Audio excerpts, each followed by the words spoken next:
नमस्कार, स्वागत है आपका इंडिया न्यूज़ पर और मैं हूँ आपके साथ स्वाति सिंह। इस वक्त मेरे साथ मेरी सहयोगी अंजलि जो है इस वक्त मौजूद है। अंजलि, हम देख रहे हैं जिस तरीके से जब भी हम लाइव आते हैं तो एक नए खबर के साथ, एक नई जानकारी के साथ आते हैं। लेकिन आज जिस बारे में हम लाइव आए हैं वो बहुत अहम है और बहुत इम्पोर्टेंट टॉपिक इसलिए भी कहा जा रहा है क्योंकि सरकारें यूँ ही गिरती हैं और ऐसे ही गिरती हैं। चलिए, हम आपको बता दें कि दिल्ली के आबकारी घोटाले मामले में ईडी ने बुधवार शाम को आम आदमी पार्टी के वरिष्ठ नेता और कहें कि राज्यसभा सांसद संजय सिंह को गिरफ्तार कर लिया है। जी, अंजलि, जिस तरीके से संजय सिंह की गिरफ्तारी हुई है इस पर हम बार-बार लोग सोचने पर मजबूर हो जा रहे हैं कि आम आदमी पार्टी के इतने बड़े चेहरे जो भी हैं, चाहे सत्येंद्र जैन की बात हो या फिर मनीष सिसोदिया की बात हो और उसके बाद अब संजय सिंह की गिरफ्तारी हो जाना, क्या क्या क्या कुछ होने वाला है? जी बिल्कुल, आबकारी मामले में पहले भी मनीष सिसोदिया जेल के अंदर बंद हैं। उनकी जो है आने वाले दिनों में उनकी जमानत याचिका से पेशी होनी थी और उनको कोर्ट में पेश होना था और क्या बोलते हैं, लेकिन उससे पहले ही कल ईडी ने 10 घंटे पहले पूछताछ की संजय सिंह के घर पे। उसके बाद उन्हें जो है जेल में ले गई। जी। और वहीं रणबीर कपूर जो है, रणबीर कपूर को भी प्रवर्तन निदेशालय ने समन भेजा है। दरअसल महादेव गेमिंग ऐप मामले में पूछताछ के लिए ईडी ने उन्हें ये समन भेजा। बिल्कुल, अंजलि ने जिस तरीके से आपको बताया अभी ये जो लास्ट वाला लाइन पे आपने गौर फरमाया हो कि रणबीर कपूर के पास भी समन भेजा गया है। तो आप सोच सकते हैं कि नेता से लेकर अभिनेता हर किसी पर शिकंजा साफ तौर पर ईडी का कसा जा चुका है। ईडी तमाम तरीके के जिस तरीके की जांच इस वक्त बैठाई हुई है और हम बात अगर करी जाए अभी फिलहाल पहले नेता की बात कर लेते हैं क्योंकि चुनाव नजदीक हैं और मध्य प्रदेश में जिस तरीके से आम आदमी पार्टी ने अपनी दूसरी सूची जारी की, आप देख रही हैं आम आदमी पार्टी लगातार तमाम उन जगहों पर सक्रिय नजर आ रही है जहां पर चुनाव है। ऐसे में एकदम अचानक से ईडी का छापा पड़ जाना, ये बात अंजलि थोड़ी हजम नहीं होती है। और कहीं न कहीं विपक्ष को भी एक मौका मिल गया है। जैसे विपक्ष हमेशा से ही केंद्र सरकार को घेरता रहा है कि केंद्र सरकार ईडी को जो है टूल किट की तरह इस्तेमाल कर रही है कि जिनसे भी विपक्ष को हमेशा ईडी भेज देती है, विपक्ष के घरों पर ईडी भेज देती है। तो कहीं न कहीं अंजलि ये बात आप भी इस बात पर गौर फरमाएंगी कि अगर विपक्ष ने हमेशा सरकार के ऊपर ये इल्ज़ाम लगाए हैं कि सरकार मतलब ईडी हो गई या तमाम ऐसे साधन हो गए, इनका गलत इस्तेमाल कर रही है और ये इल्ज़ाम लगाए जा रहे हैं कि सामने विपक्ष को साफ तौर पर खत्म करने के लिए या सरकारें गिराने के लिए, पार्टियां खत्म करने के लिए ईडी का इस्तेमाल किया जा रहा है। इस पर क्या कुछ कहना है? दरअसल ऐसा नहीं है कि सरकारें खत्म करने के लिए ईडी का इस्तेमाल किया जा रहा है। ऐसा कुछ तो सबूत होता होगा उनके पास जो उनके घर पे छापे के लिए जाती है ईडी।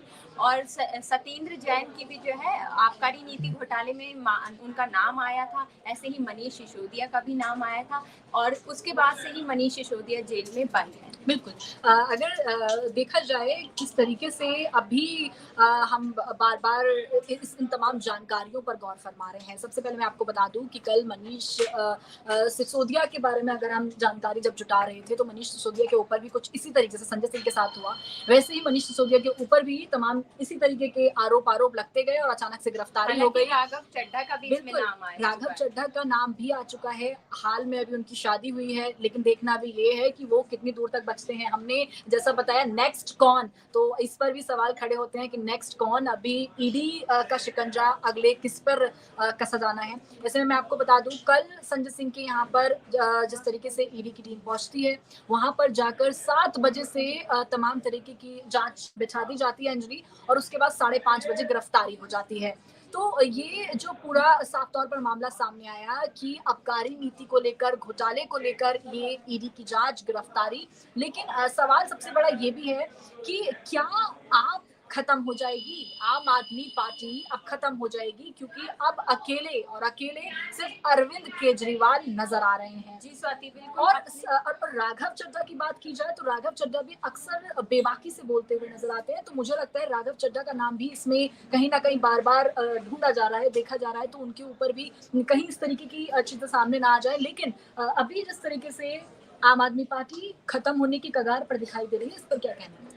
दरअसल संजय सिंह की गिरफ्तारी के बाद आम आदमी पार्टी ने ये कहा था कि जिसके सर पे माँ का आशीर्वाद हो उसका कोई कुछ नहीं बिगाड़ सकता, हर क्रांतिकारी को जेल जाना पड़ता है। तो आम आदमी पार्टी मतलब इसे इस तरीके से दिखाने की कोशिश कर रही है कि वो जो है निर्दोष है और केंद्र सरकार जो है झूठा शिकंजा लगा के उनके सांसदों को फंसा रही है। तो कहीं ना कहीं वो अपनी छवि को जो है एक क्रांतिकारी के रूप में प्रदर्शित कर रहे हैं। वो आम आदमी पार्टी का साफ तौर पर इस पर चाहे फिर मनीष सिसोदिया की जब गिरफ्तारी हुई हो तब साफ तौर पर अरविंद केजरीवाल का ये बयान सामने आया हो कि हम ईमानदार हैं और ईमानदारों के साथ ऐसा ही होता है।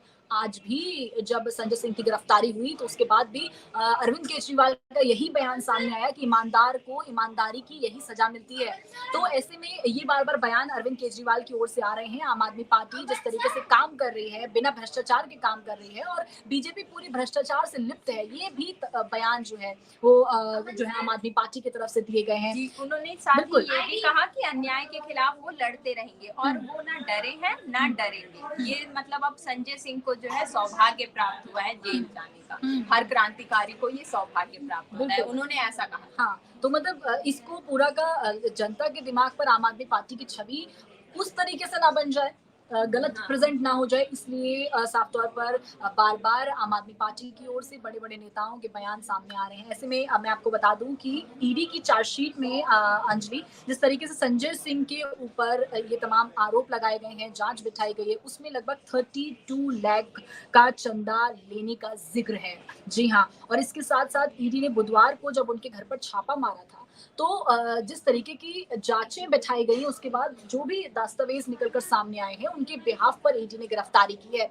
ऐसे में संजय सिंह की मुसीबतें कितनी दूर तक जाती हैं और कितने नाम सामने आते हैं ये भी देखना अंजलि मेरे ख्याल से अभी रह गया है। लेकिन अभी हम जो बार बार जिक्र कर रहे हैं कि पहले जिस तरीके से सत्येंद्र जैन, उसके बाद हमारे मनीष सिसोदिया और अब जो है साफ तौर पर संजय सिंह नजर आ रहे हैं। आम आदमी पार्टी बिल्कुल बड़े बड़े चेहरे, हम ये भी नहीं बोल सकते हैं कि छोटे मोटे कोई नेता को गिरफ्तार कर लिया गया हो, बड़े बड़े चेहरे जो आम आदमी पार्टी को रिप्रेजेंट करते हैं, तो उनका इस तरीके से जेल में चले जाना ये पार्टी के लिए कितना बड़ा नुकसान होने वाला है। जी, नुकसान तो होने ही वाला है पार्टी को, पर वही है कि पार्टी उसे जो है विपक्ष को घेरने के लिए जो है उसे मुद्दा बनाएगी और अभी तक मनीष सिसोदिया और सत्येंद्र जैन की रिहाई नहीं हुई है और उसके बाद उससे पहले ही आम आदमी पार्टी का तीसरे सांसद जो है जेल में पहुंच गया है। बिल्कुल, तो अब देखा जा रहा है कि जिस तरीके से अभी आम आदमी पार्टी के ऊपर मुसीबतें बढ़ती जा रही हैं। अभी हमने मध्य प्रदेश में अंजलि देखा कि मध्य प्रदेश के अंदर आम आदमी पार्टी ने अपनी दूसरी सूची जारी कर दी, जिसके बाद लोग जो साफ तौर पर जनता जो है उन कैंडिडेट्स को देखकर जनता का जो आंखें थी वो चकाचौंध एकदम से नजर आई, क्योंकि उसमें एक टीवी सीरियल की एक्ट्रेस भी हैं जो चुनावी मैदान में उतारी गई हैं। तो आम आदमी पार्टी ने बड़े सोच समझ के अपने उम्मीदवार मैदान में उतार दिए, तमाम दावे वादे भी आम आदमी पार्टी की ओर से किए गए। ऐसे में तुरंत ही देखा जाता है कि संजय सिंह की ऊपर ईडी की जांच बैठ जाती है और गिरफ्तारी हो जाती है। मैं आपको बता दूं ऐसा ही अभी पहले भी जब मनीष सिसोदिया की गिरफ्तारी हुई थी उस वक्त भी चुनाव भी मैदान में देखा गया था कि पंजाब के लिए पूरी तरीके से आम आदमी पार्टी नजर आ रही थी।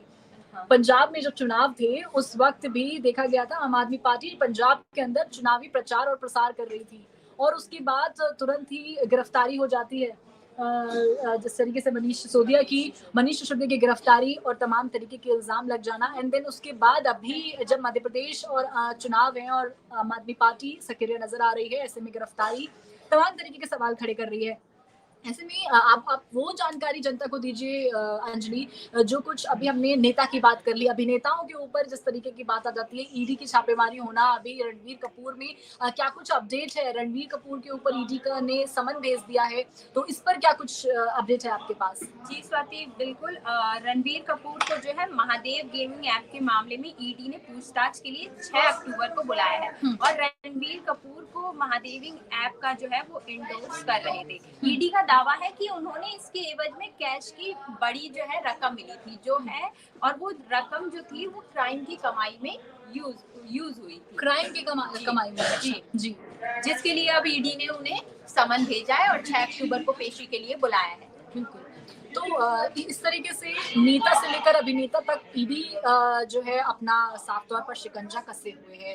अब बार बार अभिनेता की बात जब आती है तो ठीक है, अभिनेता के मामले में मुझे लगता है अंजलि की चीजें हो जाती हैं, मतलब एकदम हाईलाइटेड चेहरा होते हैं, उनका काम ऐसा होता है या 10 तरीके की चीजें जांच बैठती है तो निकल कर सामने आती है। लेकिन राजनेता की जब बात आती है तो राजनेता की तो एक अकेला राजनेता के ऊपर ईडी की जांच बैठने का मतलब है कि पूरी पार्टी की छवि खराब हो जाना, पूरा बना बनाया खेल बिगड़ जाना और चुनाव से पहले वो तमाम नीतियों पर पानी फिर जाना जो पार्टी ने जनता के सामने रखी होती है। आम आदमी पार्टी ने तमाम तरीके की घोषणाएं, दावे वादे और जिस तरीके से ईमानदारी का एक सबूत मध्य प्रदेश की जनता के सामने रखा, वो तहस नहस होता हुआ नजर आ रहा है। जी बिल्कुल, तहस नहस हो ही रहा है। बिल्कुल। और लेकिन उनका ये कहना है कि उनके सांसद जो हैं बिल्कुल मतलब निर्दोष हैं, उन्हें फंसाया जा रहा है। लेकिन इतने टाइम से अगर मनीष सिसोदिया निर्दोष हैं, सत्येंद्र जैन निर्दोष हैं, तो फिर वो बाहर क्यों नहीं आ रहे? उनके खिलाफ वो किस बेस पे अंदर है? बिल्कुल, सबसे बड़ा सवाल एक सवाल ये भी खड़ा होता है अंजलि, अगर हम इस बात पे भी गौर फरमाएं, हम बिल्कुल बैलेंस बात करेंगे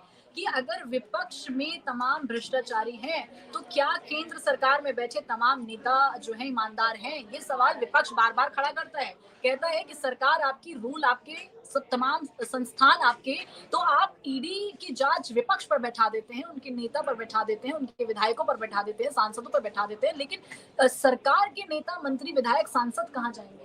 ये तमाम तरीके के जो कह दो कि जुबानी जंग जो छिड़ जाती है, उसमें ये बात भी सामने आती है कि आखिरकार अपने नेताओं को बचाकर दूसरे पार्टियों के नेताओं को इस तरीके से मतलब, हाँ आपने एक बात बिल्कुल ठीक बोली है अंजलि, मैं ये बोलूंगी कि अगर आप बेकसूर हैं तो आप सामने आएंगे, लेकिन आपके अंदर जरा सा भी खोट है तो आप पकड़े जाएंगे। तो बिल्कुल ये जिस तरीके की जाल अगर कहा जाए कि सरकार की तरफ से बिछाया गया है, ईडी तो सिर्फ चलता फिरता मोहरा है, ये इस तरीके के बयान भी आपको बता दें विपक्ष की ओर से सामने आते हैं। आपको बता दें कि हमेशा राहुल गांधी इस बात को रखते हुए सामने आते हैं कि कॉन्स्टिट्यूशन और न जाने कितनी ऐसी संस्थानें हैं जिनका सरकार गलत इस्तेमाल कर रही है। इसमें इस पर आपकी क्या राय राय अपनी जरूर बताइएगा, लेकिन इसमें कितनी सच्चाई है हम इसके पीछे बार बार जाने की कोशिश करते हैं। क्या वाकई सरकार ईडी का गलत इस्तेमाल कर रही है, विपक्ष को खत्म करने की कोशिश कर रही है? आपको बता दें अंजलि कि अभी हमने अरविंद केजरीवाल की जब संजय की जो है जब उनका संजय सिंह की गिरफ्तारी होती है, उसके बाद हमने देखा कि उनके बयान एक के बाद एक आने शुरू हो जाते हैं। पहला तो यही आता है कि हमारे जो नेता हैं भाई बहुत ईमानदार हैं, वरिष्ठ नेता, ईमानदार नेता, क्रांतिकारी नेता, उन्हें फंसाया जा रहा है। दूसरी एक बात सामने आती है कि वो गठबंधन को लेकर सबसे बड़ी INDIA को लेकर सबसे बड़ी बात बोलते हुए नजर आते हैं कि INDIA इसीलिए ही बनाया गया है कि अपनी ताकत को सरकार के सामने दिखाया जा सके। तो ऐसे में आम आदमी पार्टी के नेता तो जेल जा रहे हैं और क्या कुछ तमाम चीजें अभी पार्टी के अंदर बचती हैं। सबसे बड़ी चीज है अरविंद केजरीवाल अपनी पार्टी को कैसे फिर से खड़ा करते हैं, क्योंकि पार्टी के पत्ते बिखर चुके हैं। देखा जा रहा है एक के बाद एक बड़े चेहरे जो पार्टी का चेहरा ब्रांडिंग होते हैं वो बिखर चुके हैं। ऐसे में पार्टी खड़ी कैसे होती है, चुनावी मैदान में कैसे उतरती है और जनता को कैसे बताती है वो ईमानदार है। इससे जुड़ी हर एक अपडेट, आखिरकार ईडी आगे कहां तक पहुंची, किसके गिरबान तक ईडी के हाथ पहुंचे हैं, नेता और अभिनेता कहां तक फंसे हैं, कौन कौन फंसे हैं, किन पर शिकंजा होना अभी बाकी है। हर एक अपडेट के लिए हमारे साथ बने रहें और देखते रहिए इंडिया न्यूज़।